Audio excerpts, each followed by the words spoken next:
प्रीति Rathi case 2013 का वो case जिस पर पूरा देश रोया था। आपने अब तक हैवानियत की दर्जनों दास्तान सुनी होगी, लेकिन जो सच्ची कहानी आज आपको हम सुनाने जा रहे हैं उसे सुनकर आप भी सिहर जाएंगे, अपने आंसू नहीं रोक पाएंगे। 2013 में घटी इस घटना पर तब लगभग पूरा देश रोया था। इस केस की सुनवाई के दौरान मामले की पैरवी कर रहे वकील ने इस अपराध को महिला जाति के साथ की गई अब तक की सबसे बड़ी हैवानियत करार दिया था। वहीं इस केस की सुनवाई कर रही जज ने फैसला सुनाते समय ऐसी टिप्पणी की थी जिसे सुनकर हर किसी की आंखों में आंसू आ गए थे। आखिर ये घटना क्या थी और कहां घटी थी? इस केस की सुनवाई के दौरान जज ने क्या टिप्पणी की थी? इस केस में और क्या कुछ हुआ था? चलिए जानते हैं सब कुछ सिलसिलेवार तरीके से इस वीडियो में। तारीख थी 1 मई 2013। वैसे तो ये तारीख अधिकतर लोगों के लिए आम दिनों की ही तरह थी, मगर दिल्ली के नरेला में रहने वाली प्रीति राठी के लिए ये दिन बेहद खास था। आज पहली बार प्रीति दिल्ली के बाहर जा रही थी। पहली बार घर छोड़कर बाहर जाने की वजह से मन में थोड़ी घबराहट भी थी, लेकिन खुशी भी थी, क्योंकि प्रीति ने वो कारनामा किया था जिस पर उसके पूरे परिवार को नाज था। दरअसल 23 साल की प्रीति राठी ने दिल्ली से ही नर्सिंग की पढ़ाई की थी। पढ़ाई पूरी करने के बाद वो मिलिट्री हॉस्पिटल में नर्स बनना चाहती थी। इसके लिए उसने तैयारी भी शुरू कर दी थी। इसी दौरान इंडियन नेवी में नर्स की वैकेंसी निकली। प्रीति राठी ने भी इस जॉब के लिए अप्लाई किया और एग्जाम में शामिल हुई और सफल भी हुई। प्रीति नेवी में बतौर नर्सिंग ऑफिसर सिलेक्ट कर ली गई। अब सभी कागजी कार्रवाई पूरी हो चुकी थी और अब प्रीति को मुंबई के कोलाबा में स्थित नौसेना ऑफिस में रिपोर्ट करना था और उसे आईएनएस मुंबई में बतौर सेकंड लेफ्टिनेंट ड्यूटी ज्वाइन करनी थी। इसी वजह से प्रीति मुंबई जा रही थी। चूंकि परिवार की बेटी पहली बार दिल्ली से बाहर जा रही थी, इसलिए प्रीति को मुंबई तक छोड़ने पिता अमर सिंह राठी, चाचा विनोद कुमार दहिया और चाची सुनीता दहिया भी साथ में जा रहे थे। इन सभी को गरीब रथ एक्सप्रेस से मुंबई के बांद्रा स्टेशन पर पहुंचना था। तय समय पर 1 मई 2013 को ट्रेन दिल्ली के निजामुद्दीन स्टेशन पर आकर रुक जाती है। ट्रेन रुकते ही प्रीति अपने परिवार वालों के साथ जल्दी से ट्रेन में सवार हो जाती हैं और सभी अपनी अपनी सीट पर बैठ जाते हैं और ट्रेन अपनी मंजिल की तरफ बढ़ चलती है। इस ट्रेन में काफी भीड़ भाड़ थी। सीट पर जितने लोग थे वो तो थे ही, इसके अलावा काफी लोग खड़े भी थे, इसलिए बोगी के अंदर गहमा गहमी कुछ ज्यादा ही थी। ट्रेन के अंदर भीड़ के बीच एक युवक ऐसा भी था जिसने अपना चेहरा गमछे से छुपाया हुआ था और कैप पहना हुआ था। वो किसी से बातें नहीं कर रहा था, लेकिन कभी उठकर बाथरूम की तरफ जाता था तो कभी वापस आकर सीट पर बैठ जाता था और वो अक्सर प्रीति को झांकने की कोशिश करता था। ये बात प्रीति के परिवार वालों ने भी नोटिस की थी और वो कुछ ज्यादा ही सतर्क हो गए थे। खैर, भीड़ भाड़ और गहमा गहमी के बीच सभी लोग लगभग सो गए। रात यूं ही गुजर जाती है। सुबह होते ही सभी लोग उठ जाते हैं और इधर ट्रेन भी अपनी मंजिल की तरफ तेजी से बढ़ते हुए मुंबई पहुंच जाती है। अब तारीख बदलकर 2 मई 2013 हो चुकी थी। प्रीति और उसके परिवार वालों को बांद्रा टर्मिनल पर उतरना था। सुबह के 8:05 पर ट्रेन बांद्रा स्टेशन पहुंच जाती है और प्रीति, उसके पिता, चाचा और चाची सभी ट्रेन से उतर जाते हैं। यहां से अब सभी अपनी अगली मंजिल की तरफ बढ़ना शुरू कर देते हैं। ट्रेन से उतरने के बाद प्रीति थोड़ी थकी हुई महसूस कर रही थी, इसलिए वो थोड़ा धीरे धीरे चल रही थी, जबकि प्रीति के पिता और उसके चाचा चाची प्रीति से कुछ कदम आगे चल रहे थे। जब प्रीति ने देखा कि वो चलने में अपने पिता और चाचा चाची से काफी पीछे हो गई है, तो वो भी अपने कदम को तेजी से बढ़ाना शुरू कर देती है ताकि वो उन लोगों के पास पहुंच सके। अभी प्रीति ने अपने कदम तेजी से बढ़ाने शुरू ही किए थे कि अचानक प्रीति महसूस करती है कि किसी ने उसके कंधे पर पीछे से छुआ है। प्रीति के कदम अचानक रुकते हैं और वो पीछे मुड़कर देखती है कि किसने उसे छुआ है। प्रीति जैसे ही अपना चेहरा पीछे करती है, उसे वही लड़का दिखता है जो अपने चेहरे को गमछे से छिपाकर उसकी बोगी में ही बैठा हुआ था और लगातार उसे देखने की कोशिश कर रहा था।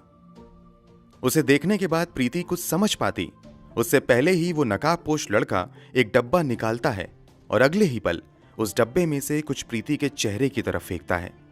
जैसे ही वो फेंकी गई चीज प्रीति के चेहरे पर पड़ती है, अचानक प्रीति दहाड़े मारकर चिल्लाना शुरू कर देती है। प्रीति की आवाज सुनकर उसके पिता और चाचा चाची दौड़कर उसके पास आते हैं। दूसरे पैसेंजर भी प्रीति के आसपास जमा हो जाते हैं। प्रीति की हालत देखकर लोगों को समझ आ जाता है कि दरअसल किसी ने उसके चेहरे पर फेंक दिया है।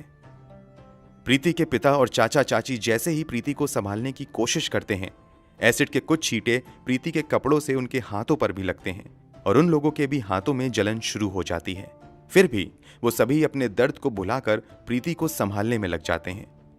प्रीति के पिता और चाचा तुरंत उसे उठाते हैं और स्टेशन मास्टर के ऑफिस में लेकर चले जाते हैं। क्योंकि प्रीति काफी तकलीफ में थी और जख्म काफी गहरा लग रहा था, इसलिए रेलवे अधिकारी तुरंत प्रीति को दूसरे अस्पताल भेजने की तैयारी शुरू कर देते हैं। स्टेशन से सभी घायलों और प्रीति को भाभा हॉस्पिटल के लिए भेज दिया जाता है, लेकिन प्रीति की हालत बहुत ज्यादा गंभीर थी, इसलिए उसे भाभा हॉस्पिटल की बजाय पास के ही गुरु नानक हॉस्पिटल में भर्ती करवाया जाता है। उधर वो नकाबपोश लड़का प्रीति पर एसिड फेंकने के बाद भागने लगता है। तभी प्रीति की चीख सुनकर ठीक प्रीति के नजदीक खड़े समीर शेख नाम का एक युवक तुरंत उस डब्बे को उठाकर समझने की कोशिश करता है कि अचानक से हुआ क्या है। तभी डिब्बे से एसिड समीर के हाथों पर भी गिरता है। वो तुरंत डब्बा नीचे फेंकता है और समझ जाता है कि इस लड़की पर एसिड अटैक हुआ है और वो तेजी से उस नकाबपोश व्यक्ति के पीछे भागना शुरू कर देता है। साथ ही चिल्लाता है, सलीम, सलमान, उसे पकड़ो, पकड़ो। दरअसल सलीम और सलमान भी समीर के साथी थे, इसलिए समीर को जब ये एहसास होता है कि लड़की पर एसिड अटैक हुआ है तो वो नकाबपोश के पीछे भागना शुरू कर देता है। साथ ही अपने दोनों जानने वालों को भी उस नकाबपोश लड़के को पकड़ने के लिए कहता है। वो लोग भी उस नकाबपोश का पीछा करने लगते हैं, लेकिन कुछ ही पलों में वो नकाबपोश उन सभी को चकमा देकर भाग जाने में कामयाब हो जाता है।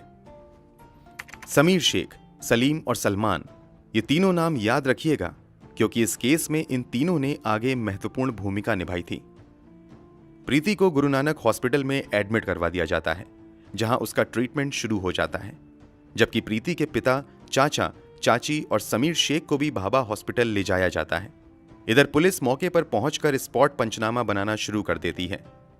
समीर के जख्म ज्यादा गहरे नहीं थे, इसलिए उसे हॉस्पिटल से कुछ ही देर बाद छुट्टी मिल जाती है और उसे पुलिस वापस घटना स्थल पर लेकर आती है और उसके बयान के आधार पर पंचनामा दर्ज करना शुरू कर देती है। इसके अलावा पुलिस वहां से सबूत भी इकट्ठे करती है।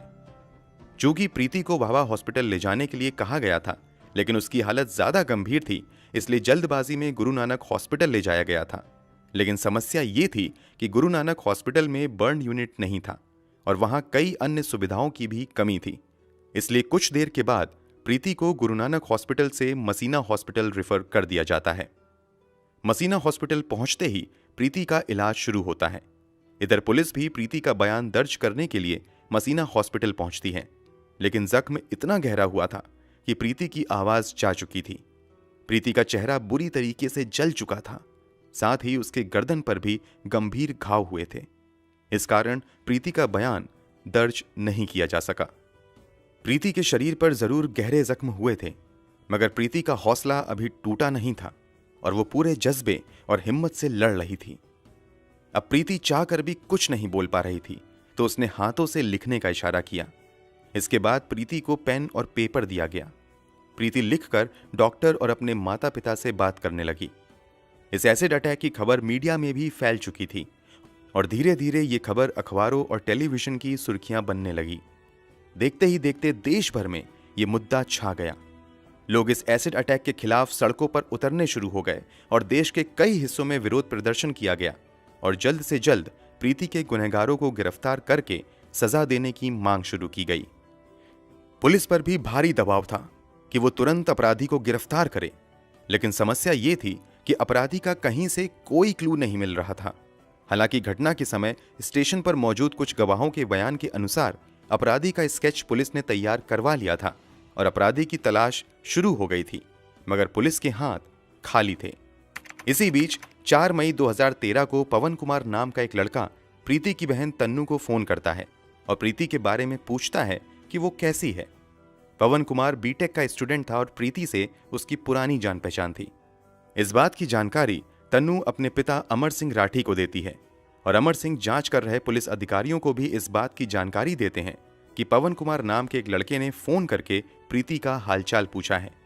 ये जानकारी हाथ लगने के बाद पुलिस वो स्केच जो गवाहों के बयान के आधार पर बनाया गया था प्रीति को दिखाती है और प्रीति से पूछती है कि क्या तुम इन्हें पहचानती हो।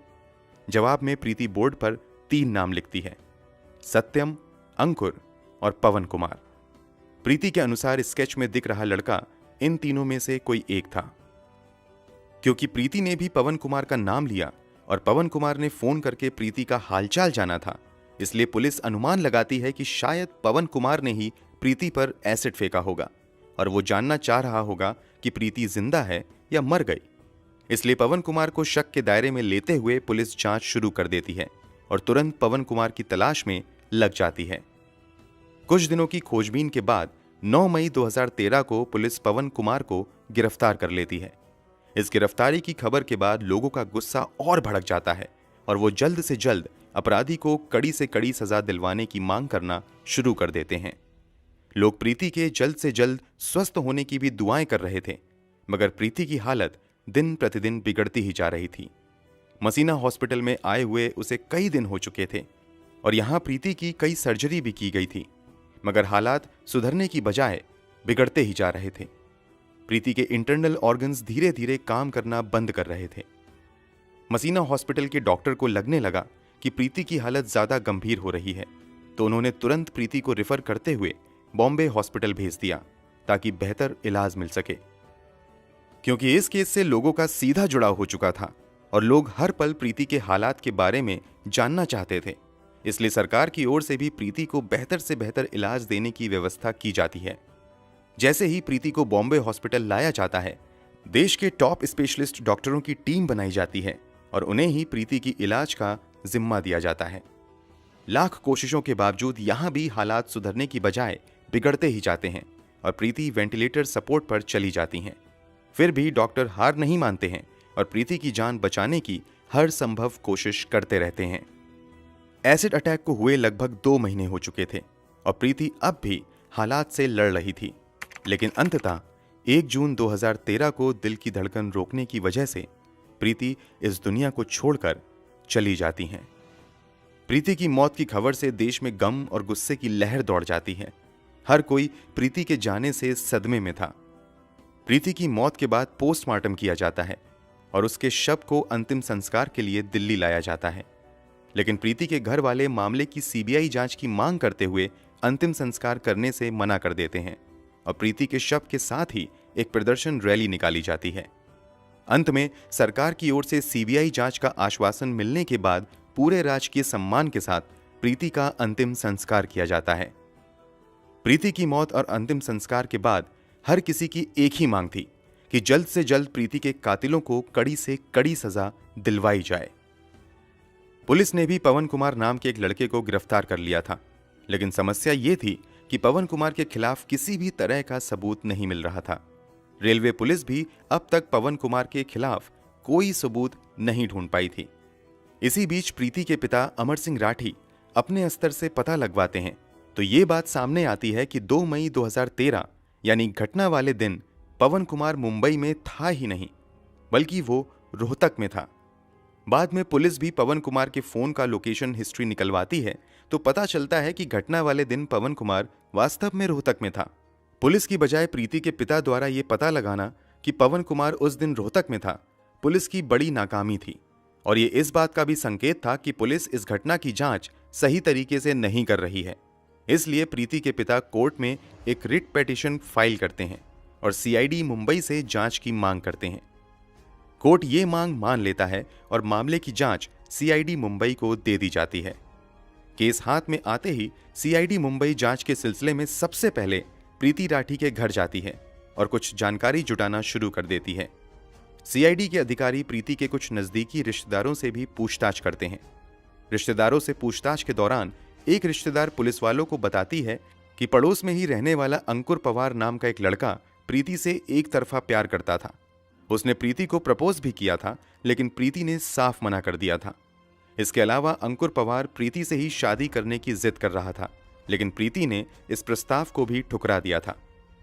प्रीति के एक रिश्तेदार के मुताबिक इसी के बाद अंकुर ने प्रीति को अंजाम भुगतने की धमकी दी थी। पुलिस के लिए यह एक बड़ा क्लू था। पुलिस तुरंत अंकुर का पता लगाती है और उसे पूछताछ के लिए बुलाया जाता है। पुलिस अंकुर से पूछती है कि 1 मई 2013 को तुम कहां थे? इस पर अंकुर ठीक ढंग से जवाब नहीं दे पाता है और तुरंत अपने बयान बदलने लगता है। इसके अलावा पुलिस को यह भी नजर आता है कि अंकुर के दोनों हाथों पर जख्म के निशान हैं। ये जख्म वैसे ही थे जैसा कि एसिड से जलने पर होता है। अंकुर द्वारा बार बार बयान बदले जाने और अंकुर के हाथों पर जख्म के निशान देखकर पुलिस का शक और गहरा हो जाता है और वो अंकुर को पूछताछ के लिए 17 जनवरी 2014 को मुंबई लेकर आ जाती है। मुंबई लाकर उससे कुछ और पूछताछ की जाती है और कुछ ही समय की पूछताछ में ये साफ हो जाता है कि एसिड फेंकने वाला व्यक्ति कोई और नहीं बल्कि यही अंकुर पवार था। पुलिस तुरंत अंकुर को गिरफ्तार कर लेती है और उसके मेडिकल एग्जामिनेशन के लिए जेजे हॉस्पिटल भेज देती है। हॉस्पिटल से आने के बाद पुलिस अंकुर से पूछताछ शुरू करती है। पूछताछ में अंकुर बताता भी है कि दरअसल वो प्रीति को पसंद करता था और उससे ही शादी करना चाहता था, लेकिन प्रीति ने मना कर दिया था। इसी से वो काफी चिढ़ा हुआ था। इधर प्रीति ने इंडियन नेवी में भी नौकरी हासिल कर ली थी, जबकि अंकुर बेरोजगार बैठा हुआ था। इस कारण अंकुर के घरवाले उसे ताना देने लगे थे।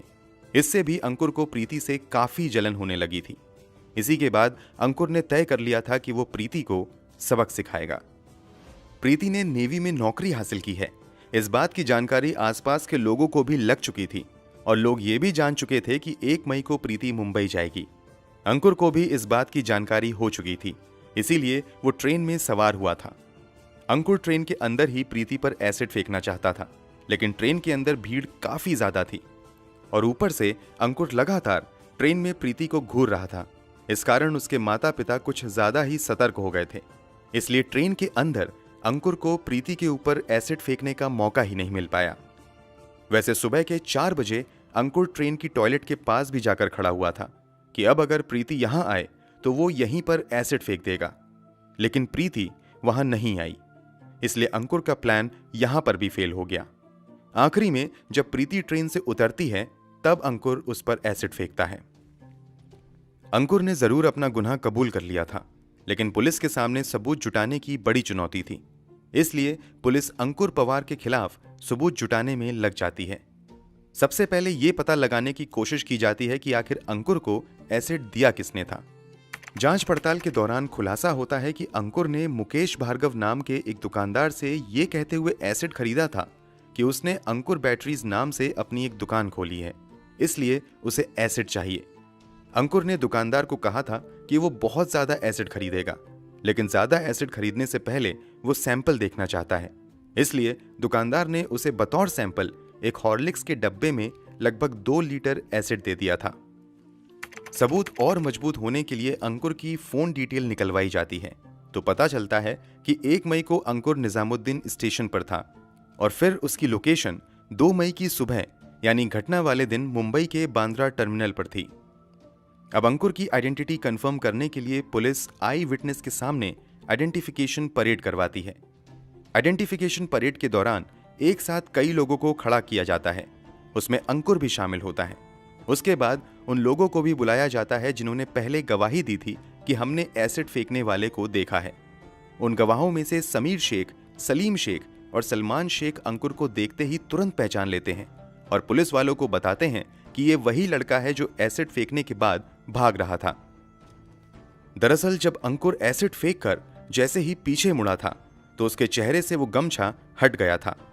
चूंकि समीर शेख ने ही सबसे पहले एसिड फेंकने वाले व्यक्ति को पकड़ने की कोशिश की थी और भागने के दौरान एक बार अंकुर पीछे मुड़ा था, इसलिए समीर शेख ने उसका चेहरा भी देख लिया था। इसके अलावा सलीम और सलमान भी अंकुर का चेहरा देख चुके थे, इसलिए परेड के दौरान इन दोनों ने भी उसे पहचान लिया। परेड के दौरान समीर इस बात की भी पुष्टि करता है कि पुलिस ने जो डब्बा घटना स्थल से बरामद किया था वही डब्बा उसने अंकुर के हाथ में भी देखा था। इन तीनों के अलावा पवन मालवीय नाम का भी एक व्यक्ति अंकुर की पहचान करता है। इसके अलावा एक और व्यक्ति परेड के दौरान अंकुर की पहचान करता है और इस बात की गवाही देता है कि अंकुर उस रात ट्रेन में मौजूद था, क्योंकि लगभग 4 बजे उन्होंने अंकुर को टॉयलेट के पास खड़े देखा था। सभी पुख्ता सबूत जमा करने के बाद इस केस में अंकुर पवार को मुख्य आरोपी बनाते हुए चार्जशीट फाइल की जाती है और मामले की सुनवाई special city civil and session court greater Mumbai में शुरू होती है। ये जानकर आपका खून खौल जाएगा कि जब अंकुर को सुनवाई के लिए कोर्ट में लाया जाता है तो वो अक्सर मुस्कुराते हुए आता है। कई बार वो मुस्कुराते हुए विक्ट्री साइन दिखाता था। कोर्ट में सुनवाई के दौरान पुलिस की ओर से कुल 37 गवाह पेश किए जाते हैं। कोर्ट में भी आकर समीर, सलीम और सलमान शेख अंकुर की पहचान करते हुए गवाही देते हैं।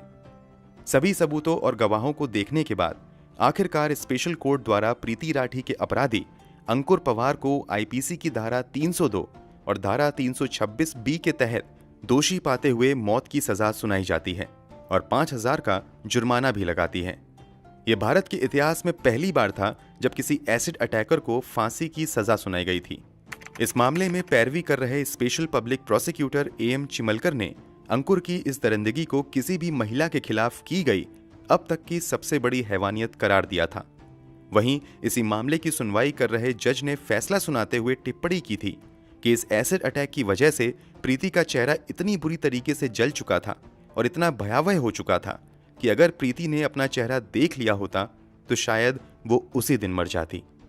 ये टिप्पणी अंकुर की दरिंदगी को बताने के लिए काफी है। अंकुर पवार कितना बड़ा शैतान और पत्थर दिल इंसान था, इसका अंदाजा आप इस बात से भी लगा सकते हैं कि जब जज ने उसे फांसी की सजा सुनाई तो उसके चेहरे पर जरा भी डर का भाव नहीं था। उसने प्रीति के साथ जो कुछ भी किया उसे इसका भी अफसोस नहीं था। वो कोर्ट में बड़ी बेशर्मी से मुस्कुरा रहा था। उसकी ये क्रूर हंसी प्रीति के परिवार वालों के जख्म पर नमक जैसी थी।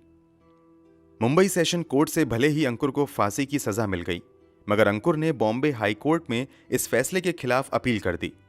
हाई कोर्ट में इस मामले की सुनवाई जस्टिस वीपी धर्माधिकारी और जस्टिस पीडी नायक कर रहे थे। इस मामले की लंबी सुनवाई के बाद जून 2019 में बॉम्बे हाई कोर्ट ने सेशन कोर्ट के फांसी के फैसले को उम्र कैद में बदल दिया। वैसे जिस दर्द से प्रीति गुजरी थी और जिस दर्द से प्रीति के माता पिता को गुजरना पड़ा, उस दर्द के सामने शायद उम्र कैद की सजा तो क्या, फांसी की सजा भी कम ही होती। दोस्तों, इस वीडियो के बारे में आपकी क्या राय है, कमेंट बॉक्स में जरूर बताएं। वीडियो को लाइक और शेयर जरूर करें। अगर आपने अब तक इस चैनल को सब्सक्राइब नहीं किया है तो जाने से पहले चैनल को सब्सक्राइब जरूर कर लें ताकि हम लगातार इस तरह की वीडियोस आपके लिए लाते रहें। धन्यवाद।